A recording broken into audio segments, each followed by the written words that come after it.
বিগত কয়েক দশকের মধ্যে সবচেয়ে শক্তিশালী ভূমিকম্প আঘাত এনেছে রাশিয়ার পূর্ব উপকূলে। এই ভূমিকম্পের মাত্রা রিক্টার স্কেলে ছিল ৮.৭। ভূমিকম্পটি আঘাত হানার পর রাশিয়া, জাপান ও যুক্তরাষ্ট্র সহ কয়েকটি দেশে সুনামির সতর্কতা জারি করা হয়েছে।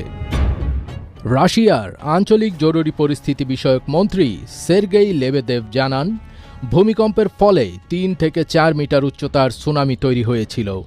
ভূমিকম্পে রাশিয়ায় বেশ কয়েকজন আহত হয়েছেন বলে জানিয়েছে দেশটির বার্তা সংস্থা। এদিকে ভূমিকম্পের পর সুনামির সতর্কতা জারি করা হয়েছে রাশিয়ায়। জাপানের হোক্কাইডো থেকে কিউশু পর্যন্ত উপকূলীয় অঞ্চলে সুনামি সতর্কতা জারি করা হয়েছে। এছাড়া সুনামি সতর্কতা জারি করা হয়েছে যুক্তরাষ্ট্রের সমগ্র পশ্চিম উপকূল, আলাস্কার কিছু অংশ, হাওয়াই এবং গুয়াম।